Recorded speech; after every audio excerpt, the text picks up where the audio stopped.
দেখা গেল যে জিতার জন্য বা নিজের ইচ্ছা পূরণ করার জন্য আপনারা ক্রিকেটারের লাইফের সাথে আপনারা খেলা শুরু। অভিজ্ঞতার একটা মান আছে, কখনো গাদা দিয়ে হাল চাষ করা যায় না। আমার অভাব আরও টের পাবে বাংলাদেশ দল। সংবাদ সম্মেলনে এবার বাংলাদেশ টিমকে অপমান করে একই বলল তামিম ইকবাল। দর্শক, পাকিস্তানের সাথে বাংলাদেশ যে ম্যাচটা হেরেছে তা নিয়ে সমালোচনার ঝড় হওয়ারই কথা, আর বর্তমান সামাজিক যোগাযোগ মাধ্যমে তাই হচ্ছে।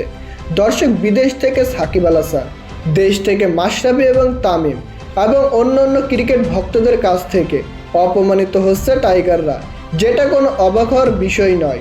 কারণ বাংলাদেশ যে সহজ ম্যাচটা হেরেছে, এই অপমানটাও তাদের জন্য কম হয়ে যায়।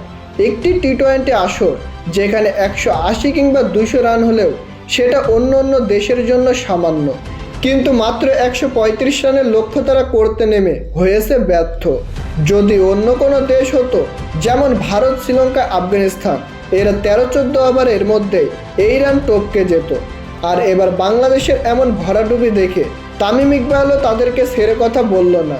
তিনি বললেন, আমি মনে করেছিলাম আমার অভাব পূরণ হয়েছে, কিন্তু এখনও আমার অভাব পূরণ হয়নি। বাংলাদেশে এখন পর্যন্ত একজন স্থায়ী ওপেনার হচ্ছে না, মিডল ওয়ার্ডে বাজে পারফরমেন্স করছে তারা। কথায় আছে, অভিজ্ঞতার একটা ওজন আছে। তো প্রিয় দর্শক, তামিম ইকবালের সাথে আপনারাও কি একমত তা জানিয়ে দিন আমাদের কমেন্ট বক্সে।